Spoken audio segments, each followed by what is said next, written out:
Hi everyone.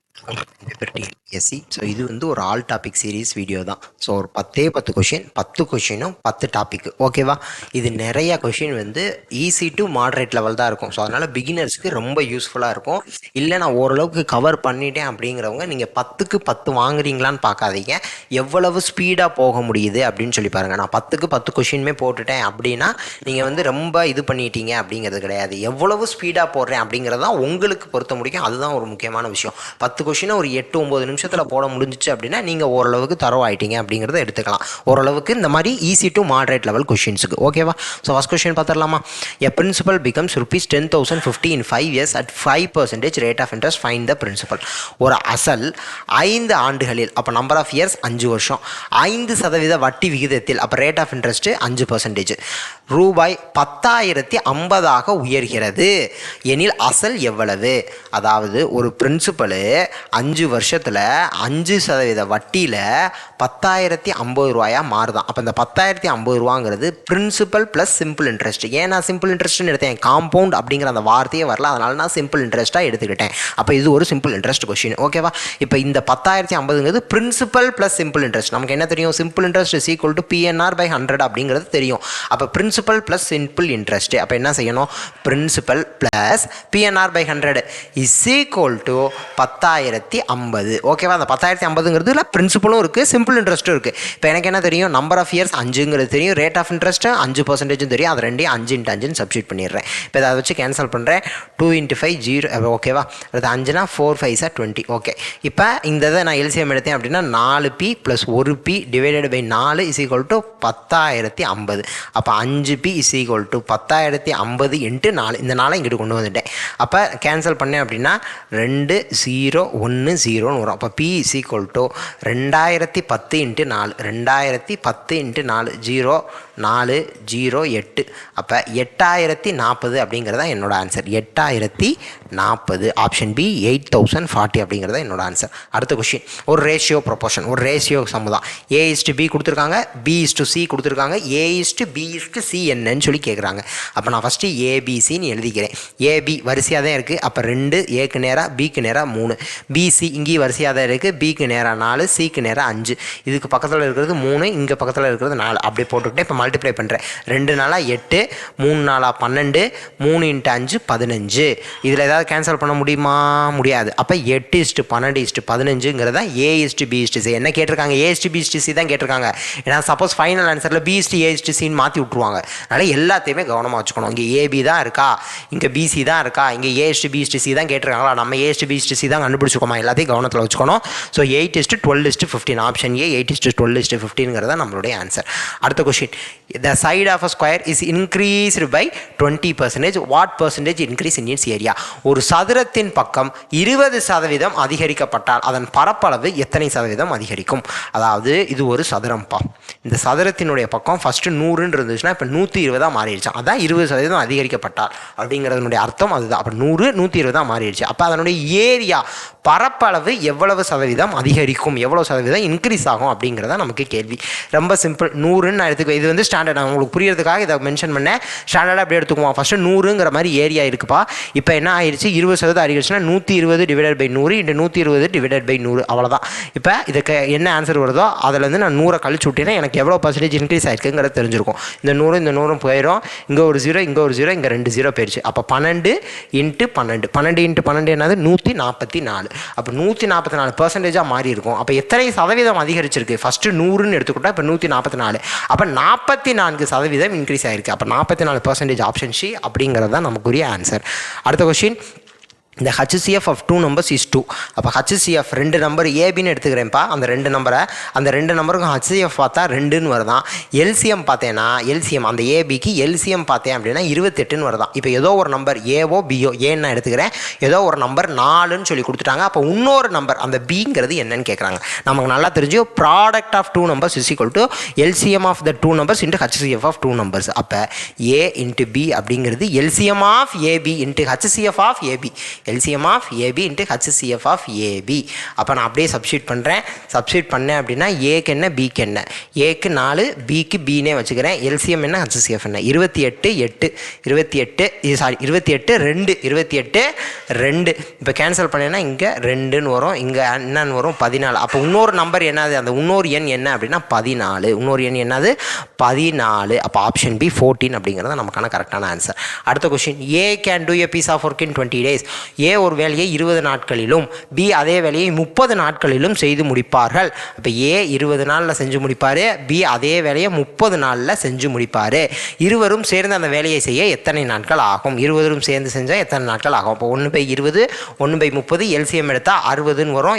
அப்போ இங்கே 3ஆல் multiply பண்ணியிருப்பேன், இங்கே மேலே கிளையும் 2ஆல் மல்டிப்ளை பண்ணியிருப்பேன். அப்போ 3 + 2ன்னு வரும். அப்போ 5/12 இங்கே 5/60ன்னு வந்திருக்கும். கேன்சல் பண்ணால் 12. அப்போ ரெசிப்ரோக்கல் எடுத்துக்குவேன். 1/12 இருக்குது, ரெசிப்ரோக்கல் எடுத்தால் 12ன்னு வரும். அப்போ 12 days அப்படிங்கிறத என்னோட ஆன்சர். Option B 12 days. ரொம்ப சிம்பிள் தான். 1/20 1/30ன்னு போடுவோம். அதுக்கப்புறம் இங்கே எல்சிஎம் எடுக்கிறேன், எல்சிஎம் எடுத்துகிட்டு கேன்சல் பண்ணுறேன், அப்படியே ரெசிப்ரோக்கல் எடுக்கிறேன். என்னோட ஆன்சர் கிடச்சிருச்சு. அப்போ ஆன்சர் என்னது 12 days, 12 நாட்கள் அப்படிங்கிறது தான் என்னுடைய ஆன்சர். அடுத்த கொஸ்டின் போயிடலாமா?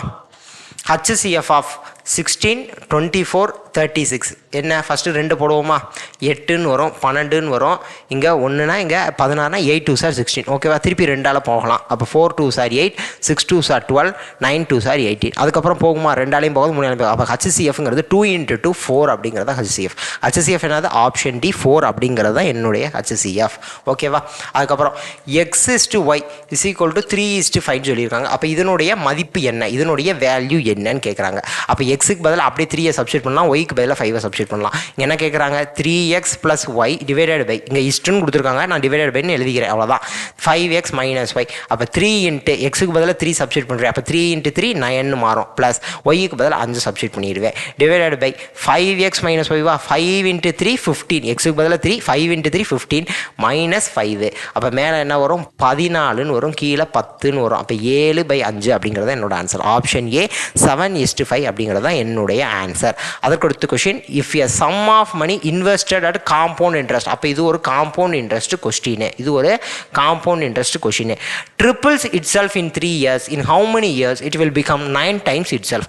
ஒரு குறிப்பிட்ட அசலானது கூட்டு வட்டி வீதத்தில் 3 ஆண்டுகளில் 3 மடங்கு ஆகிறது. அப்போ 3 ஆண்டுகளில் 3 இயர்ஸில் எத்தனை டைம்ஸ் ஆகுதான்? 3 times ஆகுதான். எனில் அது எத்தனை ஆண்டுகளில் 9 மடங்காக மாறும்? எத்தனை ஆண்டுகளில் 9 மடங்கு? அப்போ 9 times ஆக எத்தனை வருஷம் ஆகும்னு கேட்குறாங்க. 9 times எப்படி எழுதலாம்? 3² எழுதலாம். இந்த 2ஆல் இந்த 3 மல்டிப்ளை பண்ணிட்டேன்னா எனக்கு என்ன ஆன்சர் வருதோ அது. அப்போ 6 வருஷம். ஓகேவா? அப்போ 6 years அப்படிங்கிறத என்னோட ஆன்சர். அப்போ ஆப்ஷன் பி 6 years அப்படிங்கிறத என்னோட ஆன்சர். இப்போ ஒரு வேளை 9 மடங்குக்கு பதிலாக 81 timesன்னு கொடுத்துருக்காங்கப்பா. 81 மடங்காக எத்தனை வருஷம் ஆகும்னு கேட்குறாங்க. இப்போ 9ங்கிறது இங்கே எழுதியிருக்கேன்னா இதுக்கு பதிலாக இங்கே 81 எழுதுவேன். 81 எப்படி எழுதலாம்? 3/4ன்னு எழுதலாமா?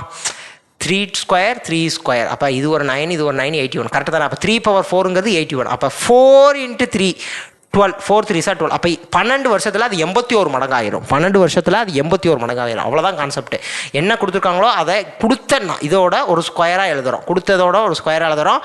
அதை வச்சு நான் அப்படியே மல்டிப்ளை பண்ணிட்டேன்னா எனக்கான எத்தனை வருஷம் வருதோ அதுதான் என்னுடைய ஆன்சர். ஓகே தானே? அடுத்த question, the area of a square is, இந்த ஒரு ஸ்கொயர் கொடுத்துருக்காங்களா, இந்த சதுரத்தினுடைய பரப்பளவு கொடுத்துருக்காங்க 100 சென்டிமீட்டர் ஸ்கொயர்னு சொல்லிட்டாங்கப்பா. இந்த சதுரத்தினுடைய பரப்பளவு 100 சென்டிமீட்டர் ஸ்கொயரா. அப்போ சதுரத்தினுடைய பரப்பளவுனா A² 100 சென்டிமீட்டர் ஸ்கொயர்னு சொல்லி கொடுத்துட்டாங்க. அப்போ ஏ என்னது? 10 சென்டிமீட்டர். இந்த சைடு என்னது? 10 சென்டிமீட்டர். அவ்வளோதான், இப்படியே போட்டாச்சு. A circle is inscribed in this square. அதாவது ஒரு சதுரத்தின் பரப்பளவு 100 சென்டிமீட்டர் ஸ்கொயரு. அந்த சதுரத்தின் 4 பக்கங்களையும் தொடுமாறு தொட்டிருக்காங்களா, 4 பக்கத்தையும் தொட்ட மாதிரி உள்ளே ஒரு வட்டம் வரையப்பட்டுள்ளது எனில் சதுரத்தின் மீதமுள்ள பகுதியின் பரப்பளவு என்ன? அப்போ இப்போ ஒன்றும் தெரியல, நம்ம கேட்கல. ஒரு ஸ்கொயர் கொடுத்துட்டாங்கப்பா, ஒரு சர்க்கிள் இந்த 4ஐயும் டச் பண்ணுற மாதிரி கொடுத்துட்டாங்க. இப்போ என்ன கேட்குறாங்க அப்படின்னா, என்ன கேட்குறாங்கன்னா இந்த கேப் இருக்குல்ல, இந்த கேப்போட ஏரியா என்னன்னு சொல்லி கேட்குறாங்க. அப்போ ரொம்ப சிம்பிள். இதை எப்படி கண்டுபிடிக்கணும்? Area of square minus area of circle. இதை கழிச்சு விட்டோம்னா நமக்கு இந்த கேப் இந்த கேப்பில் என்ன ஏரியா அப்படிங்கிறது நமக்கு கிடச்சிரும். அப்போ ஏரியா ஆஃப் த ஸ்கொயர் என்னன்னு சொல்லி கொடுத்துருக்காங்க, 100ன்னு சொல்லி கொடுத்துட்டாங்க, 100 சென்டிமீட்டர் ஸ்கொயர். அப்போ 100ன்னு சொல்லி கொடுத்துருக்காங்க. இப்போ ஏரியா ஆஃப் த சர்க்கிள் எப்படி கண்டுபிடிக்கிறது, இது ரேடியஸ், பைஆர் ஸ்கொயர் தான் area of the circle. Radius அப்படிங்கிறது இங்கேருந்து இவ்வளோ தூரமா, இப்போ எனக்கு இங்கே மொத்தது தெரியும் 10 சென்டிமீட்டர்னு கண்டுபிடிச்சி வச்சிட்டேன். அப்போ இதில் பாதி எவ்வளவு, இது மொத்தம் 10 சென்டிமீட்டருப்பா. அப்போ ரேடியஸ் இதில் பாதி எவ்வளோப்பா, 5 சென்டிமீட்டர், அவ்வளோதான். அப்போ பைஆர் ஸ்கொயர் 22/7 × 5 × 5 அப்படிங்கிறது தான் என்னோட ஆன்சர். இப்போ 100லேருந்து இதை மைனஸ் பண்ணணும். அப்போ 22/7 இதை எதாவது கேன்சல் பண்ண முடியுமா, கேன்சல் பண்ண முடியாது. அப்போ நம்ம மல்டிப்ளை பண்ணிக்கோமா, 3.14 இது 25 5 × 5, அப்போ 3.14 × 25 மல்டிப்ளை பண்ணி வச்சுக்கிறேன். 31425 மல்டிப்ளை பண்ணிக்கவா. 5 × 4 20, மிச்சம் 2, 5 7 3 5 15, 4 2 8, 2 3 2 6, அப்போ 0 7 14, மிச்சம் 1 15, இங்கே 7 8, இங்கே 7, அப்போ 3.14 தானே, 2 இது தள்ளி புள்ளி வச்சுக்கணும். அப்போ 78.5 தான் என்னோட ஆன்சர். பின்னாடி புள்ளிக்கு அங்கிட்டு 0 வந்தால் தேவையில்லை, அதனால் 78.5. அப்போ 100 மைனஸ் 78.5 தான் என்னோட ஆன்சர். அப்போ இதை நான் கழிச்சு என்ன வரும், இது ஒரு 0.5ன்னு வச்சுட்டேன்னா 79ன்னு சொல்லி வந்துடும்.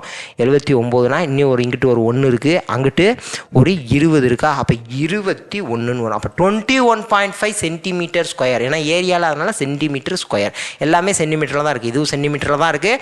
நம்ம இங்கே 5 சென்டிமீட்டர் தான் ரேடியஸ் எடுத்துருக்கோம். அப்போ இந்த ஏரியாவும் நமக்கு சென்டிமீட்டர் ஸ்கொயரில் தான் கிடச்சிருக்கும். அதனால் கழிச்சாலும் சென்டிமீட்டர் ஸ்கொயரில் தான் நமக்கு ஆன்சர் வரும். 21.5 centimetre square. Option A is the answer. அடுத்த கொஸ்டின் போயிடலாமா. 3 bell toll at intervals 9, 12, 15 minutes respectively. அப்போ 3 பெல்லு, மொதல் பெல்லு 9, ரெண்டாவது பெல்லுக்கு 12, மூணாவது பெல்லுக்கு 15 நிமிஷம். அதாவது 3 மணிகள் முறையே 9, 12, 15 நிமிட இடைவெளிகளில் ஒலிக்கின்றன. அந்த பெல்லு எத்தனை அடிக்குமா, எப்போ அடிக்குமா, 9 நிமிஷம் கழிச்சு மொதல் பெல் அடிக்குமா, ரெண்டாவது பெல்லு 12 நிமிஷம் கழிச்சு அடிக்குமா, மூணாவது பெல்லு 15 நிமிஷம் கழிச்சு அடிக்குமா. If they start tolling together at 8 AM, இந்த 3 பெல்லும் 8 மணிக்கு ஒரே நேரத்தில் அடிச்சிருக்கு, 3மே ஒரே டயத்தில் அடிச்சிருக்கு. அப்போ அடுத்து திருப்பி 3மே எப்போ ஒரே நேரத்தில் அடிக்கும்னு சொல்லி கேட்குறாங்க. ஏன்னா இந்த இன்டர்வல் வேற இல்லை, ஒன்றும் 9 நிமிஷம் 9 நிமிஷத்துக்கு ஒரு அடிக்குது, இன்னொரு 12 நிமிஷத்துக்கு ஒரு அடிக்குது, இன்னொன்று 15 நிமிஷத்துக்கு ஒரு அடிக்குது. அப்போ ஒரு தடவை 8 மணிக்கு 8 AM காலையில் 8 மணிக்கு ஒரு தடவை அடிச்சிருச்சு அப்படின்னா அது திருப்பி எத்தனை மணிக்கு 3 சேர்ந்து ஒன்றா அடிக்கும் அப்படிங்கிறத நமக்குரிய கேள்வி. அப்போ இது எல்சிஎம் கான்செப்ட். எல்சிஎம் இது 3க்கு எல்சிஎம் எடுக்கணும், 9 12 15 3க்கு எல்சிஎம் எடுக்கணும். அப்போ 3 3s are 9, 4 3s are 12, 5 3s are 15. அதுக்கப்புறம் ஃபஸ்ட்டு 3ன்னு போட்டேன்னா 1 4 5ன்னு வரும். அதுக்கப்புறம் திருப்பி 4, அதுக்கப்புறம் திருப்பி 5ன்னு போடணும். அப்போ 3 3 9, 5 × 4 20, அப்போ 180 மினிட்ஸு. அதை ஞாபகம் வச்சுக்கணும். ஏன்னா நம்ம எடுத்து கொடுத்தது என்னது, 9 நிமிடம் 12 நிமிடம் 15 நிமிடம், 3மே மினிட்ஸில் இருக்குது. அப்போ 3க்கும் நம்ம எல்சிஎம் எடுத்தாலும் மினிட்ஸில் தான். அப்போ 180 மினிட்ஸு. 180 மினிட்ஸுங்கிறது 3 மணி நேரம், 3 hours. ஏன்னா 180/60 60 நிமிஷங்கிறது 1 மணி நேரம். டிவைட் பண்ணி விட்டேன்னா எனக்கு அந்த ஆன்சர் கிடச்சிருச்சா, 3 மணி நேரம். அப்போ 8 மணிக்கு அடிச்சிருக்குன்னா திருப்பி 3 மணி நேரம் கழிச்சு திருப்பி அதை அடிக்கும். பாவம் 3 மணி நேரம் அப்படின்னா 8 + 3 11 மணிக்கு திருப்பி அடிக்கும். எத்தனை மணிக்கு திருப்பி அடிக்கும், 11 மணி. காலங்காத்தால் 8 மணிக்கு அது 3 ஒன்றா அடிச்சிச்சுன்னா திருப்பி காலையில் 11 மணிக்கு திருப்பி 3 ஒன்றா அடிக்கும். காலை 11 மணி. ஆப்ஷன் பி அப்படிங்கிறது தான் நம்மளோட ஆன்சர். ஓகேவா. ஸோ நெக்ஸ்ட் வீடியோவில் பார்க்கலாம். Thank you to all. தேங்க்யூ.